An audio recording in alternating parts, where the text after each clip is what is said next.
माझी प्रियाला प्रीत कळेना। मला सांग उद्या काय? उद्या संडे, थँक गॉड। तसं नाही रे, काहीतरी स्पेशल। कोणाचा तरी बर्थडे वगैरे असेल? हसतेस काय? सांग ना, काही अॅनिव्हर्सरी का कोणाची? कोणाची? उद्या आई बाबांची अॅनिव्हर्सरी, कळलं? आणि उद्या रविवार आहे, एक छोटंसं फंक्शन असणार आहे आपल्यातच, कळलं? तेव्हा उद्या कुठेही जाणार नाहीयेस तू, promise? Promise my would be. जे काही झालं ते वाईट झालं, पण तुमची जागा कोणी घेऊ शकणार नाही Pendse sir. Yes come in. Sir, ते पेंडसे सरांच्या जागी जे नवीन मॅडम येणार आहेत त्यांचा आज इंटरव्ह्यू आहे ना? त्यांना थांबायला सांग। बघितलं सर, कुठली जागा कधी रिकामी राहत नाही। मी निघतो, तुम्हाला काम असतील, मी आता रिकामाच आहे। बरं अभ्या, तू कुणाकडे काम करतो रे? आरडी सरपोतदार म्हणून आहे आणि त्यांचे बऱ्याच प्रकारचे उद्योग आहेत वेगवेगळे।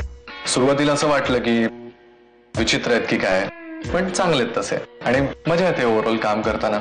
आय होप जरा लॉंग टर्म काम माझं आवडेल सगळं त्यांना सुद्धा। हे क्या बात है, पण हे खायचं आहे ना? हो मग।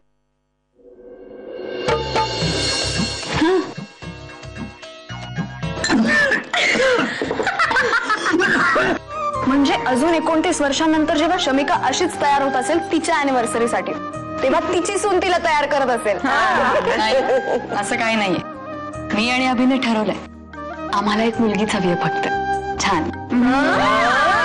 मी बाबांना सांगितलंय, आईने अॅनिव्हर्सरीला जे गिफ्ट दिलं होतं ना मागच्या वर्षी, तेच कपडे तुम्ही घालायचे।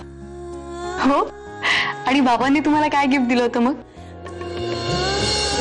Tape recorder. आवडला? काय आहे मला माहिती आहे, तुला गाणी म्हणी ऐकायची आवड आहे, पण तुला कधी वेळ मिळणार, कधी ऐकणार तू? बरं, जेव्हा रेडिओ गाणी लावतो तेव्हा तुला मोकळा वेळ पाहिजे, कधी जमणार सगळं? म्हणून म्हटलं तुला एक टेप रेकॉर्डर घेऊन द्यायचं, म्हणजे काय, आपल्याला हवी ती गाणी टेप करायची आणि ऐकायची। आणि त्यांना जे काय म्हणायचं असतं ना ते मला बरोबर कळतं, कारण ते कधीच स्वतःच्या मनातलं काही बोलून दाखवत नाहीत।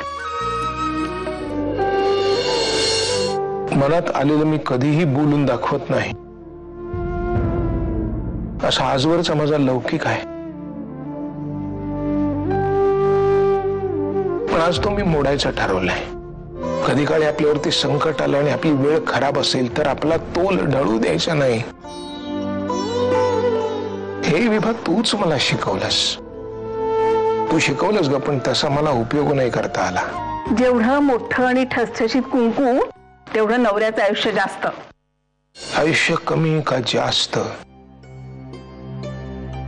हा माझ्यासाठी कधीच महत्वाचा प्रश्न नव्हता। 2 पैसे कमी मिळाले तरी चालतील, पण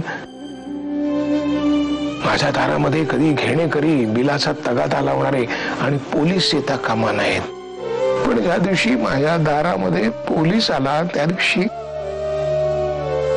संपलं सगळं।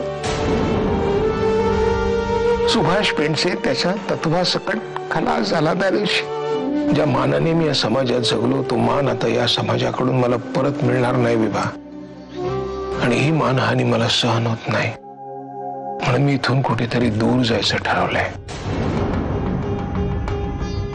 मी गेल्यानंतर रडू नकोस, लवकरात लवकर स्वतःला सावर।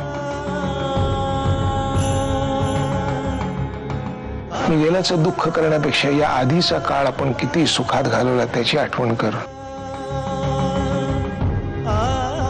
विवाह सांभाळ, स्वतःला जपून राहा।